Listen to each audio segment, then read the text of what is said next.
The armies of the north had united and now seemed to be on the attack everywhere. Imperial forces, while still far more numerous, lay stretched over thousands of miles. Their position was untenable, and Nilfgaard's commanders knew this.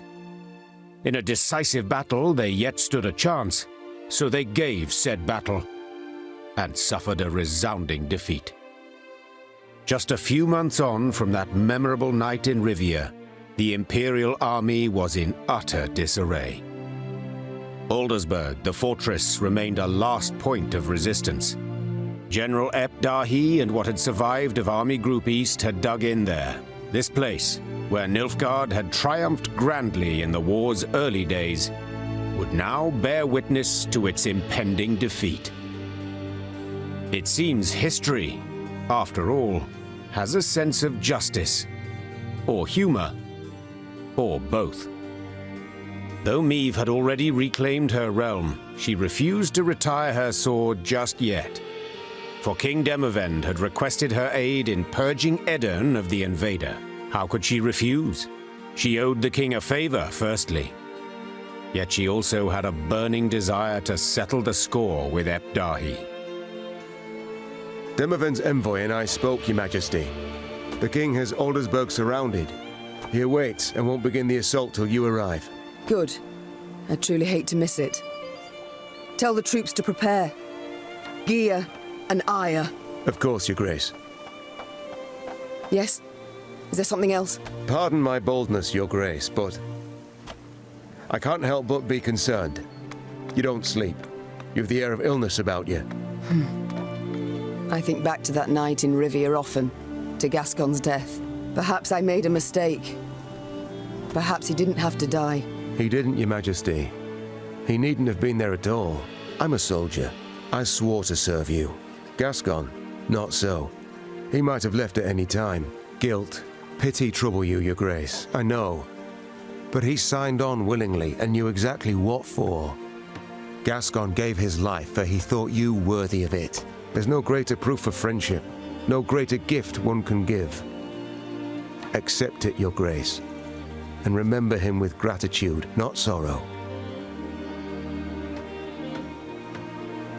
You're right. I thank you, Reynard. That I needed to hear. We've talked enough. We must march on to Aldersburg. Yes! Your Grace, if I may. Some of our comrades in arms would like a word with you. The war nears its end. Paths are likely to diverge. I see. Thank you. I shall stop by the mess tent later. It's a map. You know what a map means, right? Checkpoint. I was so worried that there'd be some kind of extra fight. She was like, quickly, we must prepare for the war. Like the battle's gonna come in, like the incoming war soldiers, as expected. And I'm like, oh no, is there a third consecutive fight without a checkpoint? Do I have to replay this entire thing and win it again if this goes wrong? Solid ground. To all soldiers in service of the Nilfgaardian Empire are hereby ordered to promptly head to Aldersburg. The defense of this castle is vital for our planned counteroffensive. Failure to comply with this order will result in punishment of particular severity. Duke Ardal Abdehi, Grand Chancellor, Commander of Army Group East. Found it a little surprising when Army Group East came from the west. Report, Battle of Brenna. Your Majesty, good tidings from the Western Front. The combined forces of Temeria, Cadwin, and Redania have soundly defeated the Nilfgaardians in Brenna. The Empire lost nearly 40,000 soldiers, and Marshal Coehorn has vanished without a trace.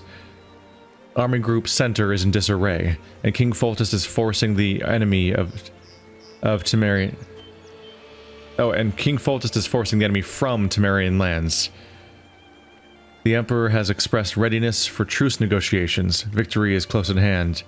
Ah, we'll have a truce with Temeria and Foltest after this.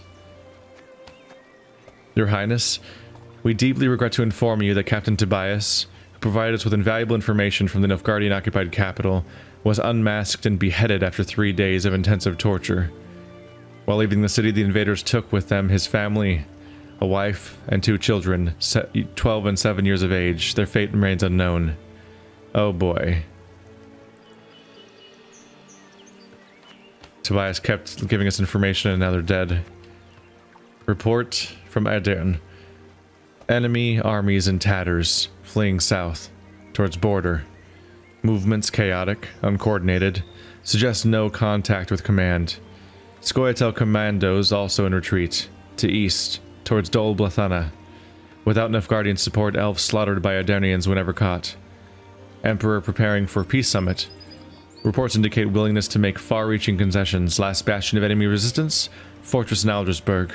Remaining troops guarding it, led by General Ardolev Dehi.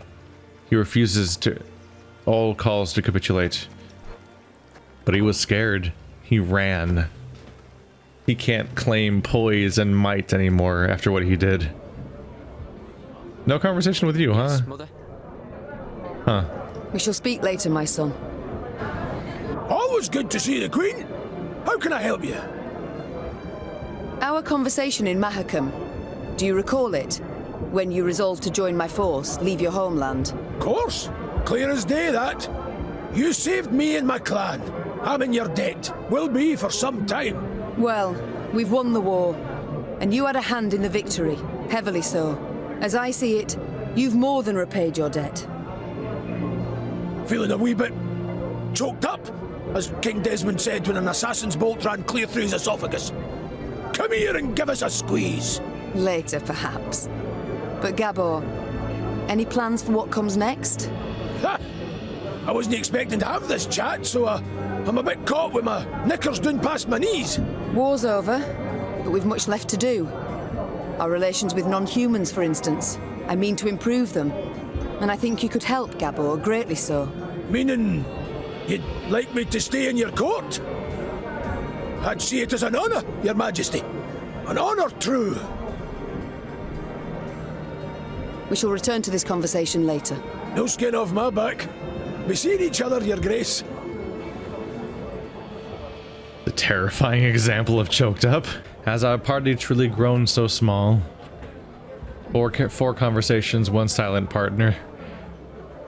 Probably could have like twice as many people, huh? With different decisions.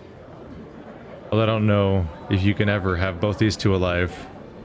I don't know. Huh? What is it now? The war nears its end. Sadly, Sadly, why? I survived. Again. Rebuild your land, Queen. Enjoy your life. Me and my men, we'll be moving on. Arnulf, in Lyria and Rivia, your past matters not. Nor does your shame. Stay. What about after? What do I tell my ancestors when the time comes? I yearn to sit at their table, lass, and drink mead in their company, so go I must. So long, Arnulf. No escaping that belief system. No. Must die honorably no matter what. So you just can keep looping until it happens. Huh. I'm pleased to see you again, Mom. You need something? The war's near its end. The future, what does it hold for you, Isabel? Wise counsel will always find a place at my court. A tempting offer, Mom. So be it. I shall stay. But I've one condition. You're never to force me to wear shoes. Ha! These terms I can agree to. Duty calls. I must go. Of course. Should you need me, I'll be here. It's bittersweet, isn't it? Of the 4 conversations I can have at the end of the game with people, 2 of them are just the most minor characters in the entire game.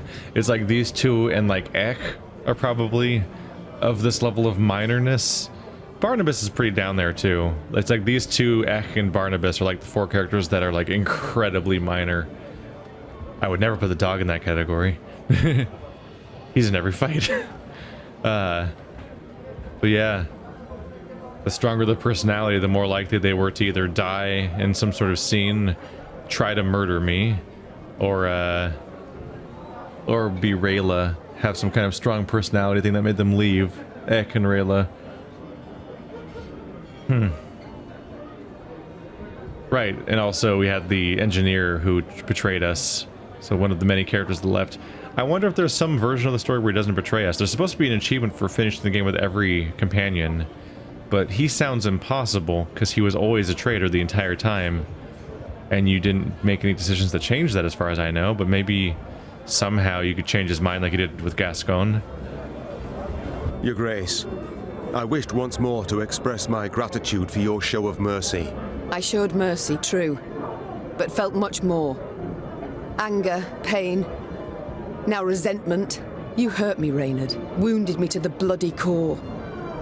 I don't know what else to say on the matter, so let's not speak of it. As you wish, Your Grace. Oh. Have I never talked to him directly since that time? I guess there haven't been prompted to. Like, that's... It's really outdated, man. Like, so much shit has happened since that supposed betrayal, which... The fact that he was talking with Willem just still strikes me as, like, not the strongest betrayal anyway. And she's been wounded to her very core, she says, after, like, all this war and conquest that's happened, and the time that they came running to save her from, you know, the actual betrayal when the engineer tried to murder her. Like, that's more recent, I think, than what she's talking about. I don't know, it seems strange. Like, he just... It took so long that, like, that dialogue stayed queued up for so long that, like, he already tried to sacrifice himself and everything. The war nears its end. What next for Reynard Odo? Whatever you command, Your Grace. Ugh. Is something amiss, my lady?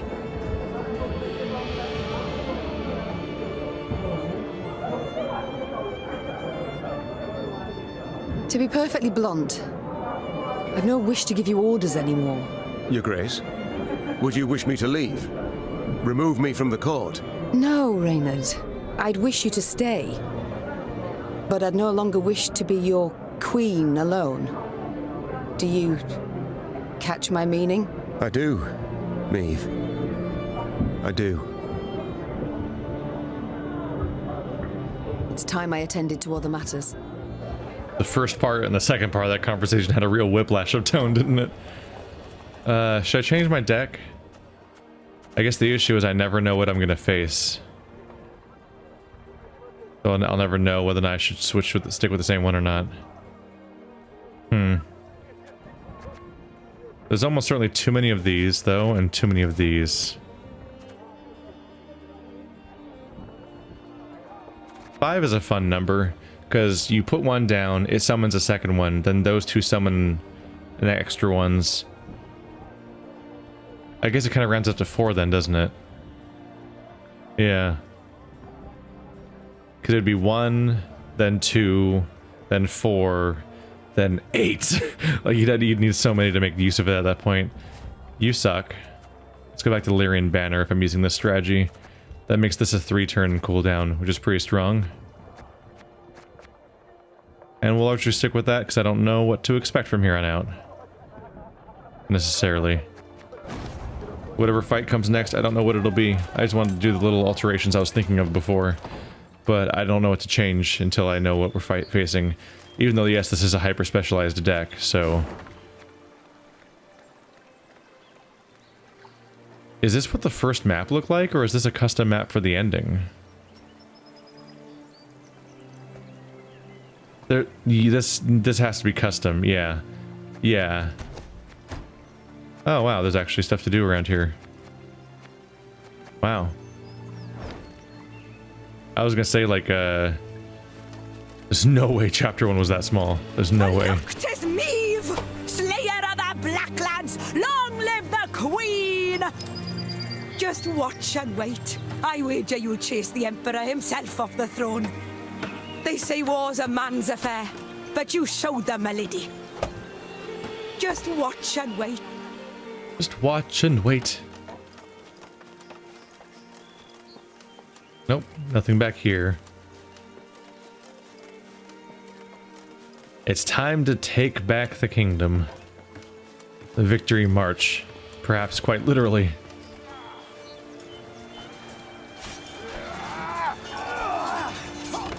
The Lyrian army had grown into a great serpent.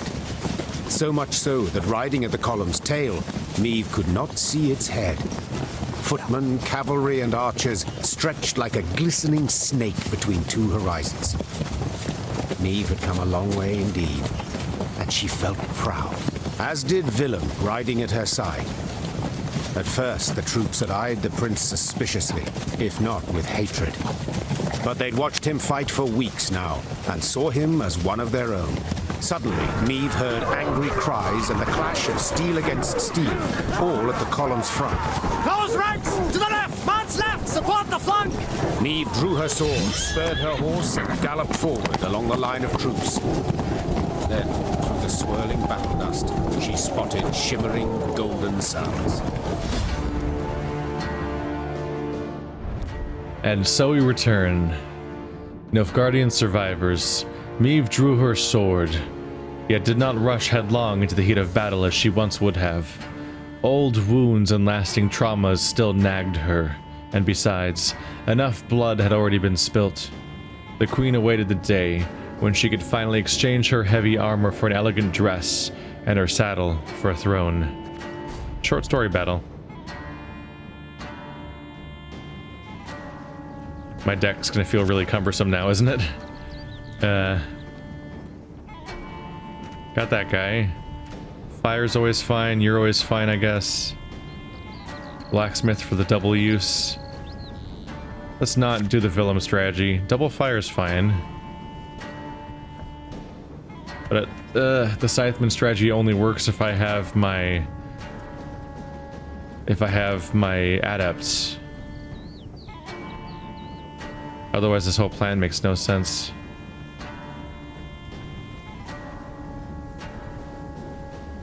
There's no one for Odo to order.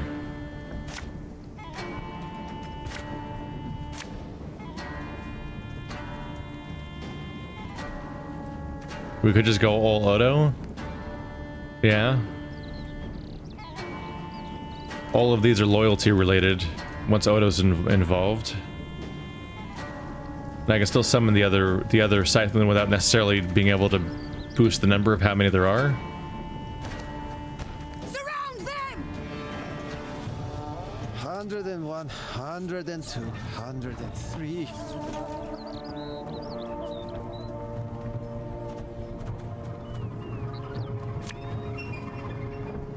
Once an ally is destroyed, flee the battlefield. Wait, any ally? Nilfgaardian deserters. You can shove your empire where the great sun don't shine. Wow. They're all gonna run. I'm not really equipped to attack them though. Uh-oh. I think I should really just revert to my old deck. If I can remember what it was. Ah. Rude. This harvest will be reaping black-clad heads. Scrubbing duty again? Oh, gods.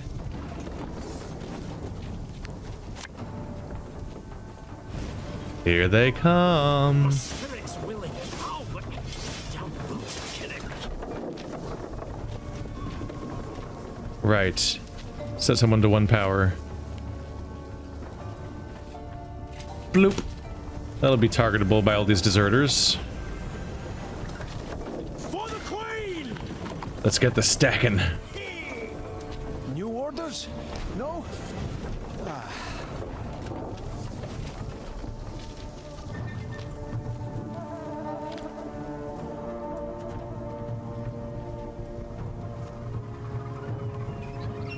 You know what, let's go all in.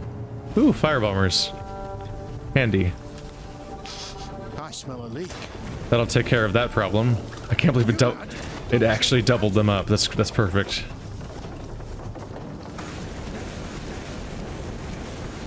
Well, there they go. Bye. Oh wow, they're gonna keep playing deserters. They have more in their deck. It's not just a starting. I thought that was just a starting thing.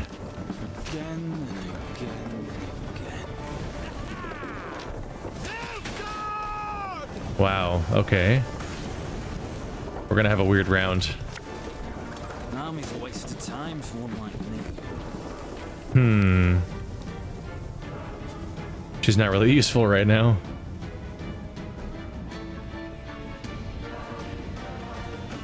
As you I guess they can get strong. I could have used them too. I don't know, I was just thinking maybe I'll have time to do her ability again. Actually, I think I will. Yeah. Bloop. Here comes 2 more. God save the Queen! To the last! So they're gonna try to summon even more. There's a few more, I suppose. I might fill up the board too fast. There's really no chance of losing. Oh, well, you're just gonna draw one, huh? Alright, I guess that works too. Sure. Even more power.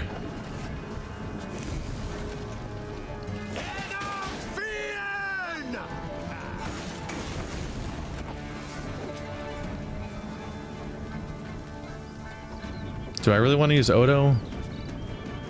There's no one for Odo to... Yeah, there's no one for these guys to draw that's particularly great compared to just using this power again. What's a helmet if not a pot turned over? And they're all about to get more. So Meve will use her ability, causing me to summon another thing. You. I should have killed someone else technically, because that's gonna get discarded. Oh well. Wow. Here's some power. Can I even use you? How's this work? Nope.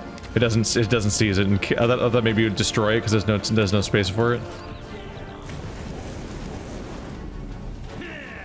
Wow, he does not stand a chance. It's a change of pace from last fight, with how doomed things were. Mercy! Have mercy!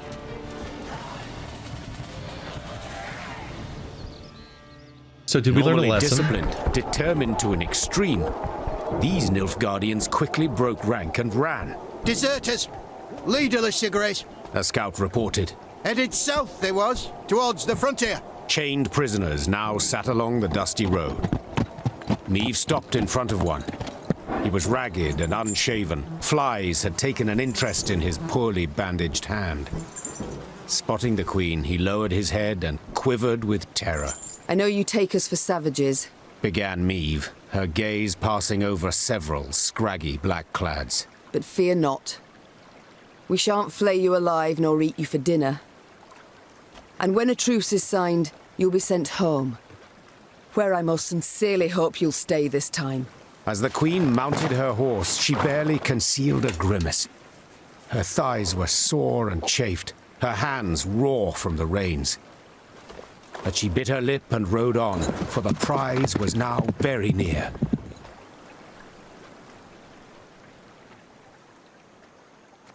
How near? It'll take a little bit. We got some poking around to do before we're done. Was in Aldersburg when it fell. Broke my heart, that did. But not complete. Now we'll take it back. Other kings could learn a thing or two from you, Your Majesty. Fight on! It was we who were to offer Lyria our aid. Things got turned right round. Other kings could learn a thing or two. Yep, whole thing's a mess. Alright, it is like one screen of map. Okay.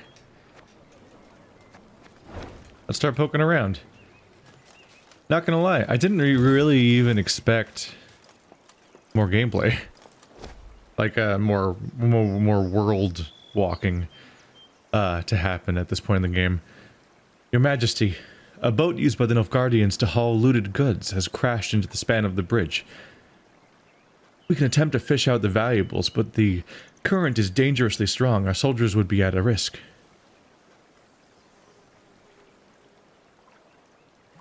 Pay the villagers.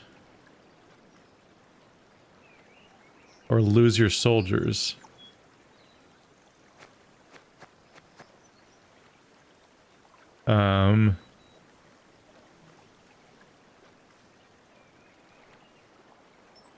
Are the villagers going to die? It's like losing 10 soldiers, but maybe our soldiers are unequipped for it. Maybe the villagers have like tools I don't know. It doesn't say that they're at risk necessarily, but the implication seems not great. But I think it's mostly just a resource spend. It's supposed to be a cost risk reward of do you want to lose this or that to get that? I don't know. Let's pay the villagers. Give them some money. They'll like work. Queen Meve offers pay. Make an offer to the villagers to get the goods. I hope they didn't die. You know, that'd be bad. I'm still just grabbing everything. I can't help but try to finish the map even though I have no use for any of these resources. How do I get there? I have to go. I think I have to go all the way around. Yeah. Whoa, maybe all the way around. Like for a while. Meve was listening to a scout's report when screams suddenly burst from the prisoner transport. In a moment, Meve bore witness to a truly macabre sight. The Nilfgaardian captives to whom she had recently been merciful lay dead, massacred in cold blood among the camp's tents. Blast it all. Seethed the queen, looking at the bloodied corpses. Those responsible for the deed, peasants from the quarry at Ravencloft, Meve had welcomed into her ranks. The harm they'd endured from Nilfgaardians wielding whips. This was what had festered in their hearts and minds. The Rivians couldn't accept that their oppressors had gone unpunished. So they took matters into their own hands, in defiance of the Queen. There's fiends, not folk, cried the peasants, now armed and in uniform. There was owed this, plain and simple. It had been justice by a mob, and Meve knew it should not go unpunished. Yet at the last, ignoring her advisor's counsel, she left the former slaves' fate for their commanders to decide.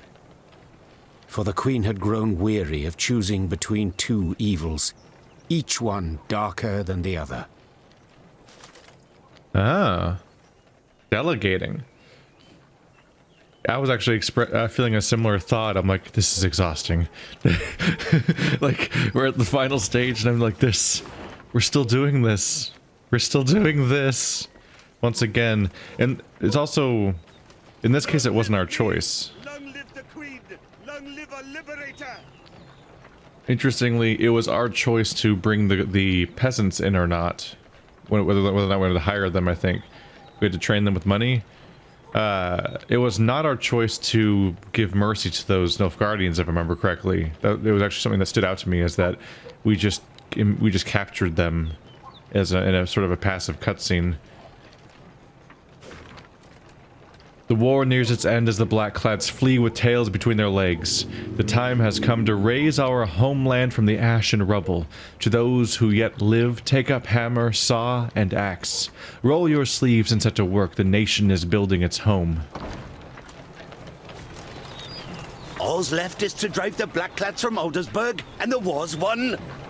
Our Demoven's not bad, but he don't hold a candle to Meve. All's left is to drive the Blackclads from Aldersburg was the first map we went to after I lost my queenness, right? That's the place where we went in and it was getting attacked. And it was kind of getting raised, wasn't it? The guy that gave us the ring? I think that was Aldersburg. Is this actually the top of that map? Like the part that was north of the woods with the Scoia'tael in it? The Scoia'tael really vanished from the storyline, didn't they? They were really just in the second map, and then one brief encounter in the third map. Just be like, surprise, we're still around. Oh, this wasn't a very well thought out fight, and then they died.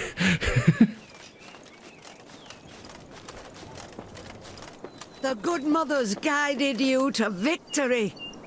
Nilfgaard angered the gods. Too much pride in them, not enough humility.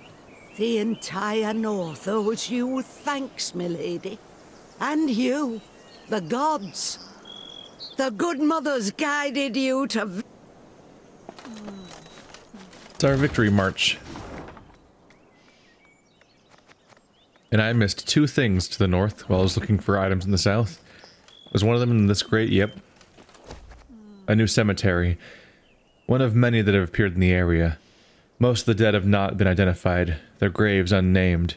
Our soldiers have requested that we light candles in their honor. Are you willing to set aside a sum for from our coffers for this purpose, your grace? Yes, without a shade of doubt. Oh, there's no candles. I thought they draw them in the game. Right, you can't go over those spikes. My lady, as you can see, the residents of Adern are giving their every effort to rebuild their ruined homes, yet they lack the proper materials. They ask if you would be willing to trade lumber in exchange for items they've scavenged from nearby battlefields. What shall I tell them? Give them our wood and add some gold for good measure. It's time to actually try to lead and rebuild this place.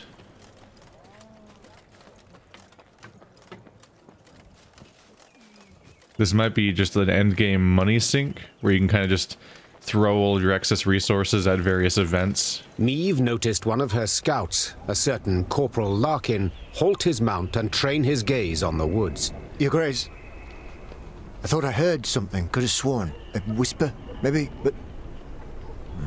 nothing now. It's all gone quiet. I think I might have imagined it, in fact. Imagined? Meve placed her hand on his shoulder. No one has sharper senses than you.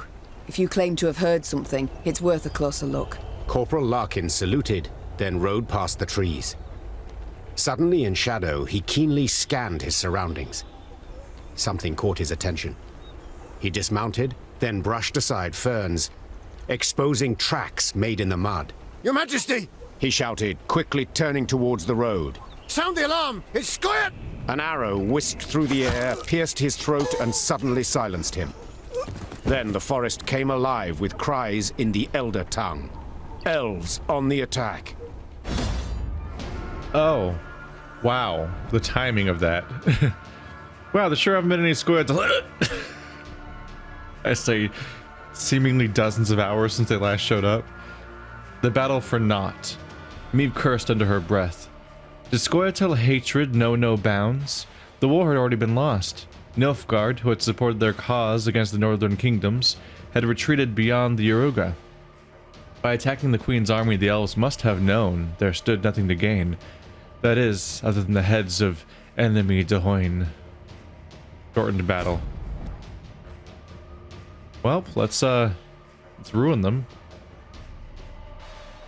Ah, I should have recustomized my deck just for fun, just to come up with a different gimmick or something.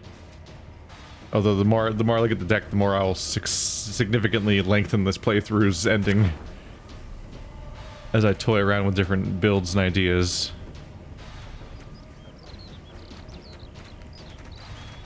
We definitely don't need two of you if I have reinforcements in my deck. Odo's here. Double muzzle or double froth? I don't know. There's some fun I could have with this. It's a trap! 2 arms! Got business for me? Summon a random elf from your deck. Okay. Everyone, yes, an enemy to 1. I still have that one equipped, but with a shortened cooldown. Every 2 turns. Every 2 turns. Okay.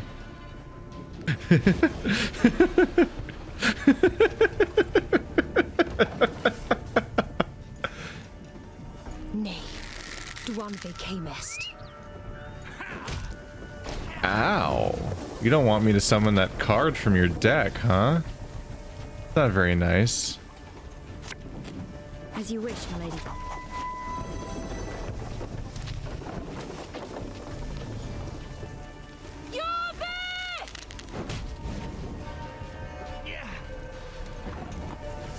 That wasn't very nice either. Should've listened to me, old lady. Don't want to use that ability yet.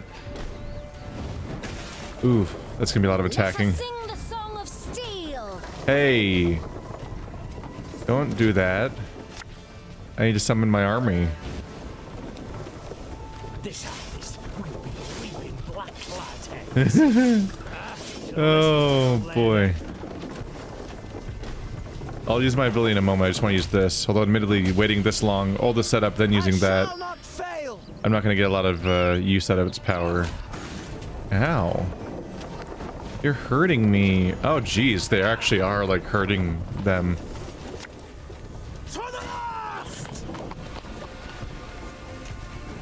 You cut that out. Here come the numbers. I'll have at least one more chance to use it, getting another cavalry out.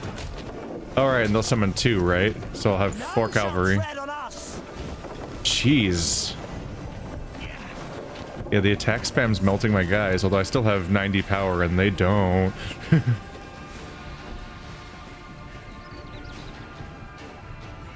I keep getting boosted. If it's boosted damage by 6 instead. Destroy a damaged unit. I can take advantage. Something from nothing. It's exactly what I do. Maybe I should have tried a different card and summoned all of them. Oh well. Muzzle. It's a gold card, and there's like no way to tell. God, gold cards are a stupid mechanic. You can't tell when a card is gold, basically. I'll take an archer. Like, look at the cards from here. First of all, there's a tooltip on the right next to my mouse right now, and you can tell the color doesn't change on that, so that doesn't show that it's gold. If you squint really hard, maybe you can tell that this vague shade of pale brown and that vague shade of pale brown are different, but really you have to manually inspect the card, which is extra brutal because a lot of these cards are made up from encounter to encounter, especially this one because it's a story encounter. But no, if you look really closely, you can tell the trim of the right-click preview is lighter, and that's how you know it's a gold card.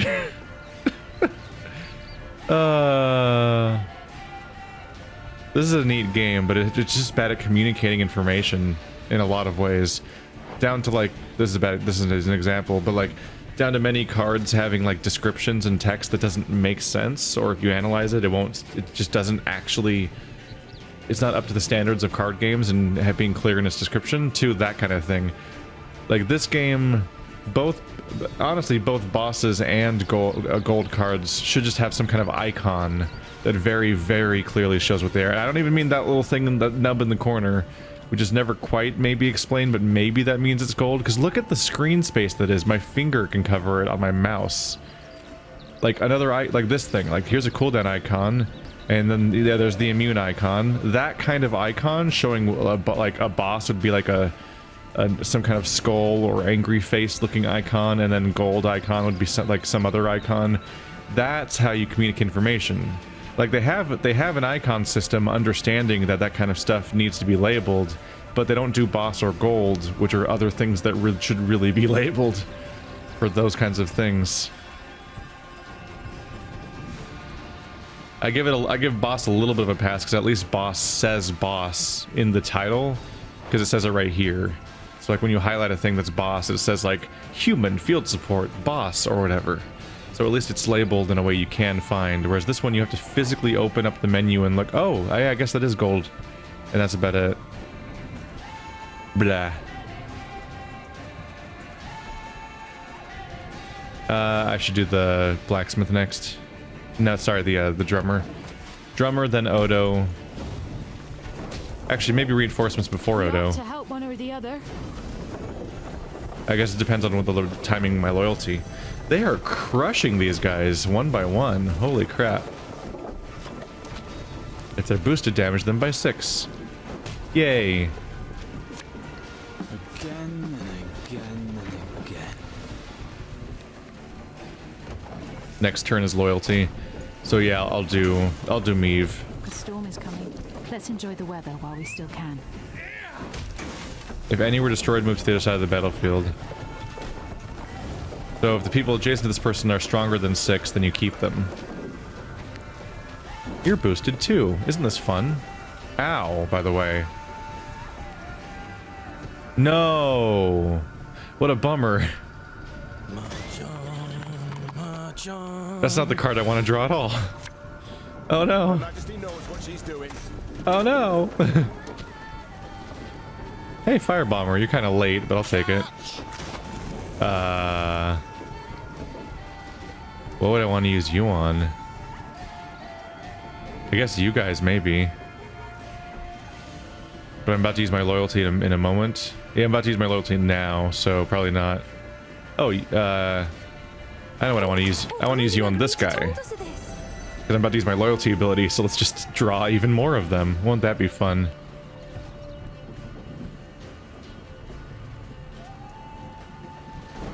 Let's start working on that guy, I guess. Oh, well, let's reduce you down to 1. I should have used it on that person, but I mixed up my timing a little bit. Yes! More instances of this card. This row's full now. God save the Queen! My entire board is full now. I can't use this guy anymore. I can use this guy, though. He'll be strong. And you get to go again. Isn't this fun? And I can use you to draw a spy, maybe? Nope. I should not. Honestly, I shouldn't have clicked on that. But he's gonna die first, based on this current power level, so... Scoia'tael stands no chance.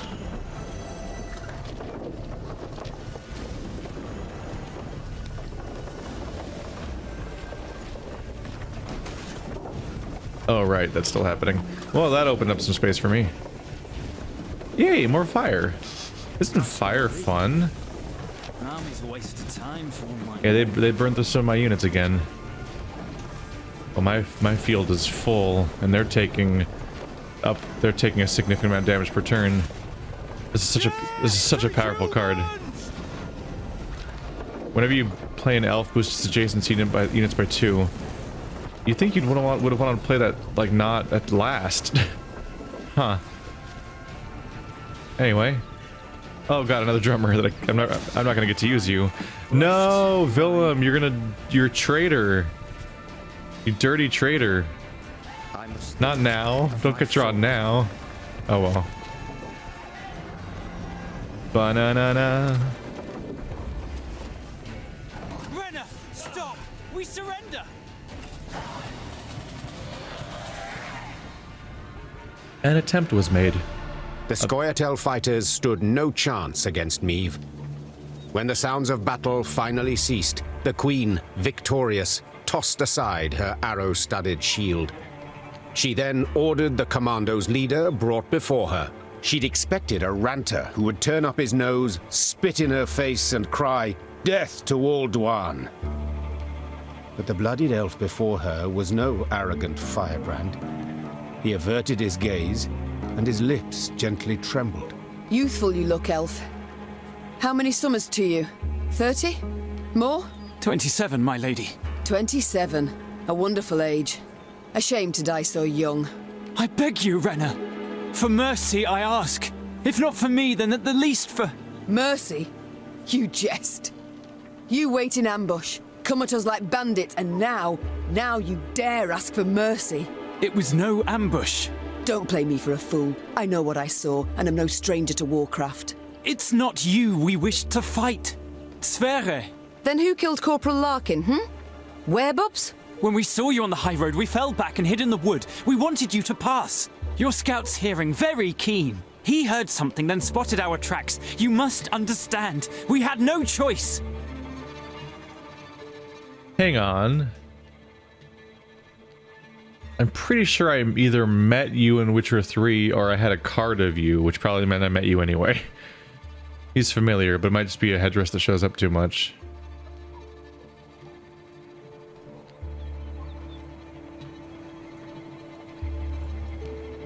You make excuses that don't interest me. I want him in chains, and he's to be sent to Demavend. You don't understand! He hates... Oh, I understand very well. I know his hatred for your kind, but I don't bloody care. Soon after, the Aedirnians took in all Meve's elven prisoners. What became of them at last is not hard to surmise. Okay, that text was kind of vague. This is what you offer me? Excuses? And that was a choice? That wasn't articulated very well, what I was doing. It's hard to tell which things you pick are conversational dialogue choices where conversation will happen and which ones are, and like the severity of it, like condemn them to death was not the caps lock thing it said there. Ooh, let's throw achievement unlocked. Read all spy master letters. This must be the last one then. Translated from Elder Speech. Fangil, Nilfgaard has betrayed us. They've told the Nordlings our positions, exposed all our hideouts. The peace treaty will contain no guarantee of amnesty for those surrendering arms. You know what that means. We must flee the Northern Realms. Take your entire commando to the agreed upon location as fast as you can. I will wait a week, then move east. Loveth. Yeah, I don't know. I just feel sometimes that especially since she's not going to explicitly say what's on the bottom of the screen, she's going to say something completely different anyway. The choices on the screen might as well just explicitly say, as clear as possible, exactly what the choice is that you're making. Not the consequences, not like, I'm not saying like spoil all the unexpected plot twists that might come from it. I mean literally like, clearly express what Meve will be doing, because I'm supposed to be playing her. Because I'm like, oh, we just condemned them to death under the people that will kill them? That's just not what the choice said. I was expressing indignance, and that's how it came out apparently. Master Nilfgaardians, the time when you could demand, require, and expect has come to an end. My payment is non-negotiable. Not the amount, nor the currency. Your florins are now worth less than Sidarian coppers. I give you until tomorrow. After that, safe passage to the border will no longer be possible due to Queen Meve's approach from the south. If I were to try to explain the idea of unexpected consequences and when it's good and when it's bad, I think a decent way of trying to explain that would be... basically... I feel bad because I never remember her name, apparently. Was it Rayla? I think it was Black Rayla. Rayla doing surprise things outside of my expectations is fine because I'm not Rayla. But Meve surprising me when I pick an option is kind of an issue because the implication of the game is that I'm choosing what she does. Well then all of you, treat yourself to our new view for a better future through and through. First foundations hoist the walls, then we'll revel in its halls. Everyone's doing their part to rebuild the homeland.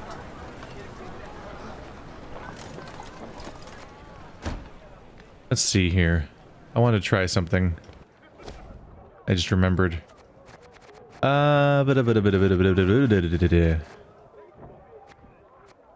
You still can be good. Because yeah, I still have this all set up from when I beat the bad guys before. I want to bring them back. What's the Onager do? Oh, this is with the damage an enemy by 3. So it does 6 damage. Gain a charge whenever an ally is destroyed. Whereas this does 6 damage, but has a cooldown of 1. So it just always comes back. I wanted to bring those guys back. Just start melting them. And it could be interesting to have this crossed with this to add more of them to my deck and then summon them all with reinforcements and then have Odo giving them extra commands. But even if Odo's not there, they're still attacking every turn. That's terrifying. That kind of power makes it a little harder to justify having Strays of Spallin in my deck, which is why I've kind of avoided that. Just because there's the Strays of Spallin do good damage when they do 5 damage to an entire row, but it's also fairly common to draw them at the wrong time, which is a bummer.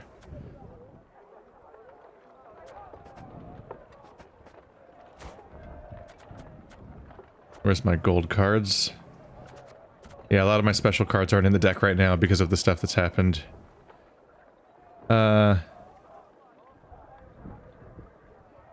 You attacking every turn is not bad, but it's weaker than the ballista in many cases. Unless they have more than 6 enemies, more than 6 units, I guess. But he is a high power unit, so he's also hard to kill. I don't know, I kind of want to bring back my golds.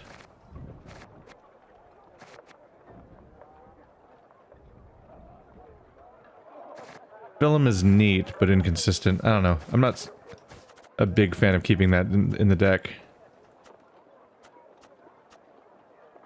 And I never really did specialize in Skellige. And this card so heavily specializes in that specific approach. So maybe not.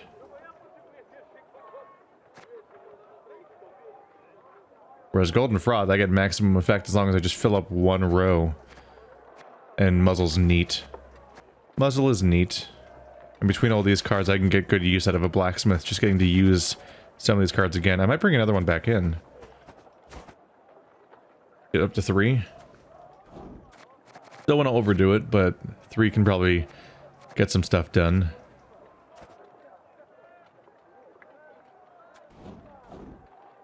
Might be a messy, weird deck. Let's just play with it and see what happens. It's fun. And the spirit of the game is to recustomize it. Although there might just be one remaining encounter left in the game. Are we here? We're here. We'll see what this turns out to be.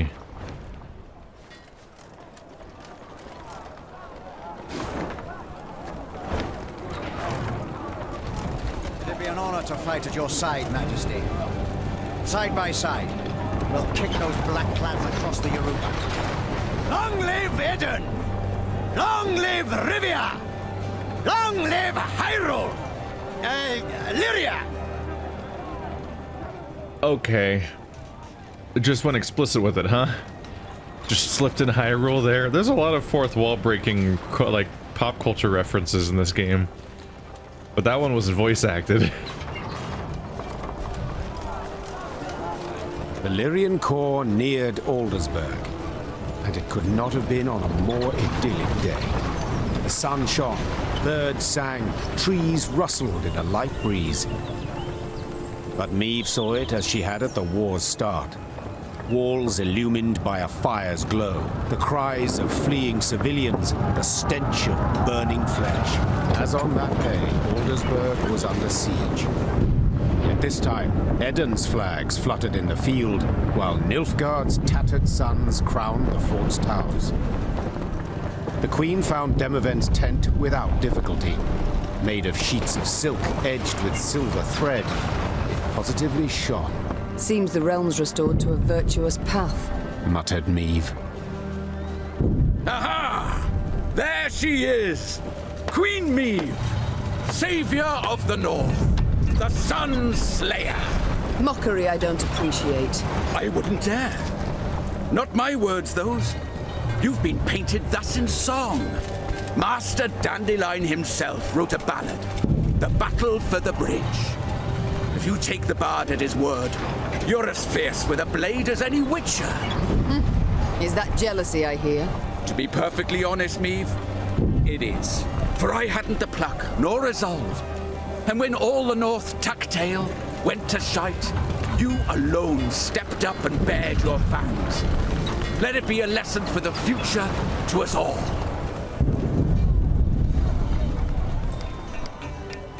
I'm trying to look up whether or not Dandelion's Battle for the Bridge is a song that I can actually find.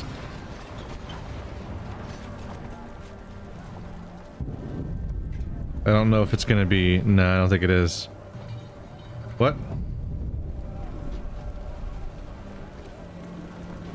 One of the top results is Hank Green's DFTBA song, which apparently just has all those words in it, like battle and bridge and dandelion, as like a coincidence.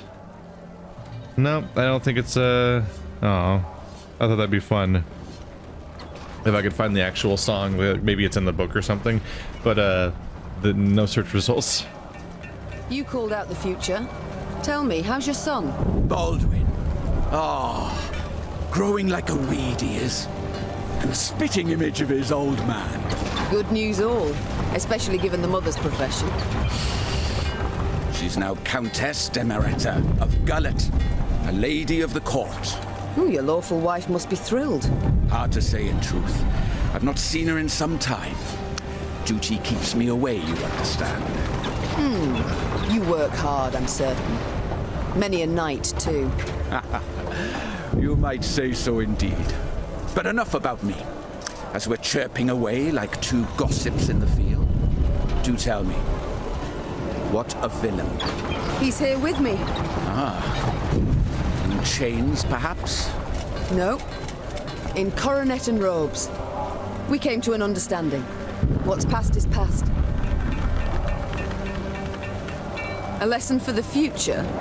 What do you mean? My dear, this war won't change a bloody thing, you know. Nilfgaard will be Nilfgaard, the North. We'll sign a truce, the Blackclads will turn tail towards home. But the old borders don't satisfy us so. I'm perfectly satisfied with them, thank you. And I just wish other folk would respect them too. Meve, you're one hell of a warrior, but you're no strategist at all. Your perspective, you've got to broaden it. Nilfgaard, we cannot allow it to regain strength and spirit, else we'll face another invasion within a decade or two. Measures are required. Preventive, preemptive, whatever the learned call it. Build an army, a vast one. Wait in ambush. And when they least expect it, break their bloody spine. Just think, if we were to join forces. Enough. I don't wish to hear it. Won't even entertain the thought. I'll help you take Aldersburg, but then I'll go home, where, God's willing, I'll live to a ripe old age. As you wish. We can mount the assault at any time, but... My scouts report a small Nilfgaardian force approaching from the south. They've stayed off the roads, moved only under the cover of night, escorting someone. Who? I've no notion. Could be a mage. Devilishly unpredictable, that lot. Could wreak havoc in our ranks. Either way, before we rush at the walls, we must make certain they don't reach Aldersburg at all. I shall see to it. Are you sure? We've just arrived. Must be weary after the long journey. An understatement if I ever heard one. But I wish all this to be over, quickly. Meve set out after the Nilfgaardians immediately, a cavalry escort in tow. Her unmatched scouts, who had led the army through the mountains of Mahakam and Angren swamps, quickly found the enemy's trail. This way, Your Grace. It's not far now. That very same day, Meve's force caught up to the mysterious black-clad unit. Lyrian riders surrounded the foe, forcing the Nilfgaardians to halt. All fell so quiet, the creaking of taut Lyrian bowstrings could be discerned. The common tongue. Which of you knows it? I do, Your Majesty. You also know who you deal with, I see. What is your name? Kaldvin, Your Majesty. At last. A Nilfgaardian name I can pronounce. So, Kaldwin, it seems this war will reach its end in 2 days' time at the most. 'Twould be silly to die today, wouldn't you agree? It would, milady. Precisely. I've spilled enough blood. I've lost the appetite for more. So, provided you don't give me a good reason to kill you, you'll walk away with your lives. Now tell me. You carry something for General Ebdahi. What is it? A letter. Urgent to the point of insanity, it must be. Who wrote it? The dear Madam Ebdahi? No, Your Majesty. The Emperor. My. A letter from Emir himself. You must be an important person. A noble, or... Yet your uniform is simple, with no discernible distinctions. Who are you truly, Kaldwin? A spy? A simple messenger, Your Majesty. Don't lie. I know messengers, how they travel. Alone, armorless, atop a swift steed. You're escorted by cavalry of the heavy sort. For I often carry orders the recipients don't wish to perform, thus the escort. Give me the letter. I've sworn to deliver it to General Ebdahi, or to die in the quest to do so. Oh, very well. My translator shall read this letter, then return it to you. You shall break no vow, and who knows? You might even survive. And if I refuse? Guess. So be it. I accept your offer. Meve's translator cracked the seal and read. And as he read, his eyes grew wide as saucers. Then he whispered in the Queen's ear. Truly, and you're certain you're not mistaken? The wonders of this world. Caldwin, consider this your lucky day. I allow you to complete your mission with one proviso. And that is? That when you hand him the letter, you will give the General my regards. As Caldwin and escort set off towards Aldersburg, the Lyrian soldiers looked at their queen with disbelief. To leave a Nilfgaardian to fulfill a secretive task? Meve failed to stifle a rather mean laugh. They'll understand tomorrow, she thought. General Epdahi had prefaced Lyria's and Rivia's invasion with a series of arrogant demands. The Nilfgaardian had been impudent, as he had felt sure he'd achieve a quick and decisive victory. Yet several months on, he too received an ultimatum. One signed by Emperor Emir var Emreis himself. The missive was concise and left no room for interpretation. With General Epdahi dead, the Nilfgaardian army descended into chaos. The kings of the north, united, took advantage and struck at the foe. Their victory was complete. The Nordling forces cheered their commanders and monarchs, but for none so vehemently as the one queen among them. Many dream of achieving the impossible. Meve had done it. Through wit, determination, and boldness, she had thwarted the Nilfgaardian invasion. The queen would rule for many more years. Stern, yet ever just. Ah! So a lass saved the North from the Blackclads? That is one way to put it. Well, I'll be damned. And a chap, she find herself one in the end? Leave it be. Bloke's been spinning the tale all night. Story's done. Time we got some shut-eye. Yes. Particularly as we've yet a long road before us. Phew! Throat must be parched as old leather after all that. Except, I'm itching to know what happened to the lot of them. Reynard, Gascon. Very well. Whom shall we start with? Willem? He worked hard to regain his mother's trust and respect. Took on many daring missions, regardless of the risks. The lad who Nilfgaard had wielded as a tool now sowed terror along its borders, and appeared a successor most worthy of Meve.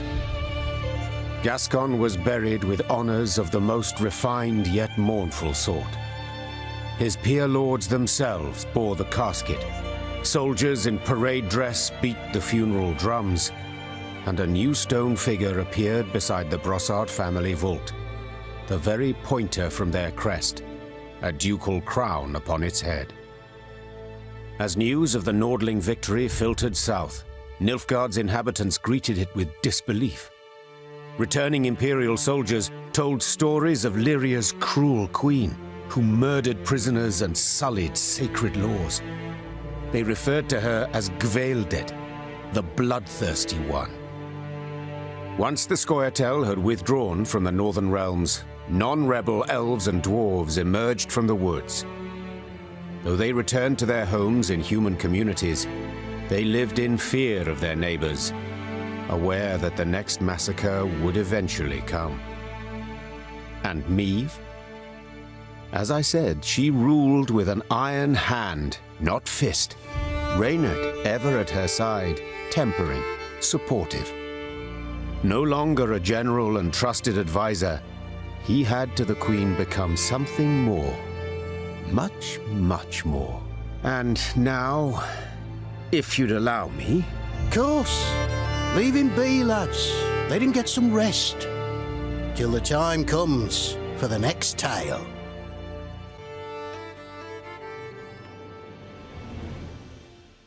Hey, that's it. That's the end. Little anticlimactic, intentionally so, I suppose, because you're literally riding up to a battlefield only to have like only to realize there's no gameplay left, and actually the fight's already been won because the letter is the Emperor commanding the general to kill himself for his failures. Really neat game, but also not amazing. It's a mixed bag. As always, the writing is fantastic. Generally, a couple decisions are weird, but the writing is really enjoyable, and the biggest enjoyment is just getting to go through another Witcher story again, which they seem to keep getting better at doing. I don't know how good the first two were, but specifically 3 and Thronebreaker, I'm like, oh right, this is why I enjoyed reading the books I've read so far and the graphic novels. I haven't read any more books yet. I've only read the first 2, which are short story collections. I haven't started the 5-book saga that is a linear story, as far as I understand. But I did read the 3 graphic novels, which I believe are from the story designer of the Witcher video game series. So it's not it's the same writing style as this. It's all a good time. You definitely start to miss Geralt a bit in this game, but Meve is a fantastic protagonist too. But you just kind of miss having a Witcher in that element, because it's a supernatural. It's a fairly supernatural universe, where in this particular game they went the other path of avoiding the supernatural to a fair degree. In this game, the supernatural is an obstacle and a backdrop to a story that's very mundane and human. And specifically, especially mages were pretty underutilized in here, where it's mostly just the one side character you acquire. You're not crossing paths with Yennefer and stuff. But I do appreciate some of that. Like I like telling different kind of stories and so on. Like I at times find, this is sometimes controversial, I sometimes find Dragon Age 2 to be a somewhat underrated game, in part just because it's a game about the trials and tribulations of a single city, whereas Dragon Age 1 and 3 are about the end of the world and trying to stop it, just like every RPG tries to be in many cases. Dragon Age 2 is if I remember correctly, it's like a series of 3 different crises across 3 different acts that happen to one city in a linear succession, and you being a family of immigrants trying to live through that and so on.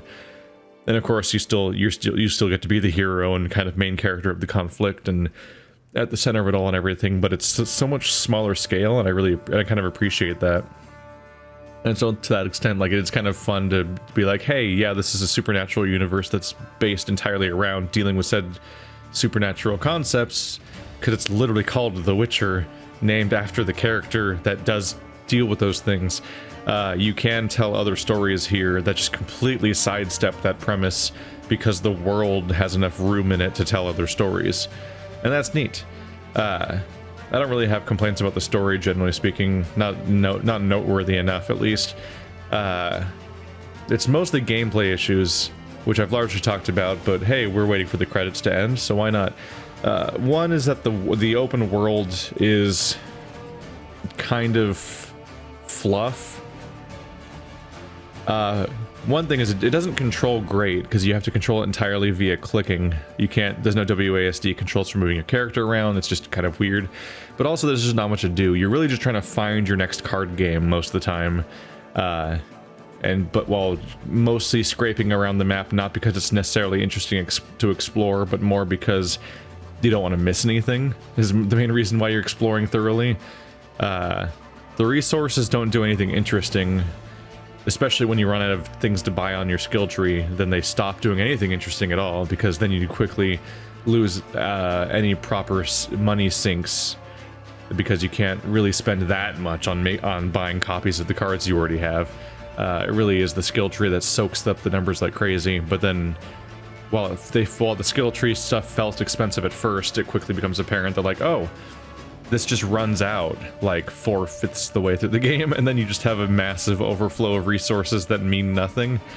Definitely find myself wishing for something more like Banner Saga, where you have this constant background sort of stress of, like, am I going to survive, because you have this many soldiers and this many villagers and this many resources, and every day that you travel down the road you lose a number of resources and food based on your current population of people and like how many soldiers and so on you have, which affects like some of the moral weight of, like, do I want to take in these people that are requesting shelter, but they don't have any soldiers among them, so they won't pull their own weight during fighting and helping my ability to win wars.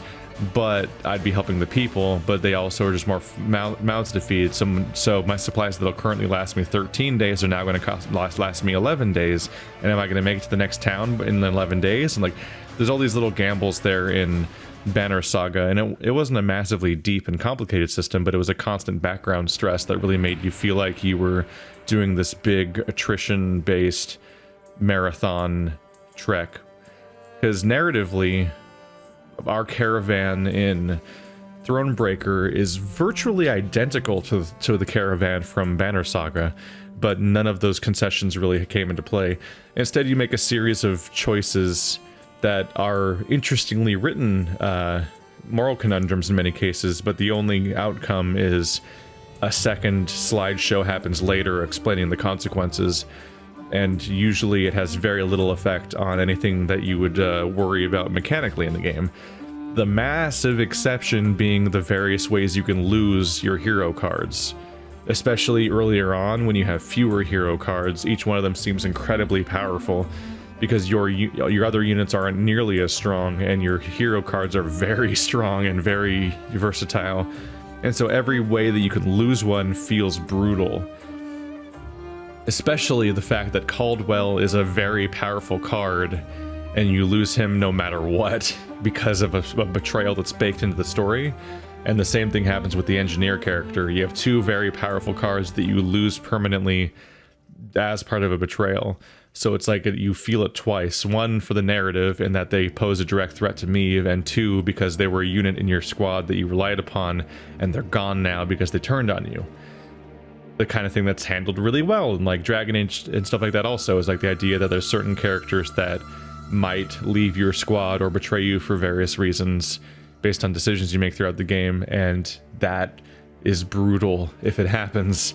Like, that stuff's well implemented. I just want the rest of the journey to be more compelling, but that's, I mean, shouldn't be a surprise.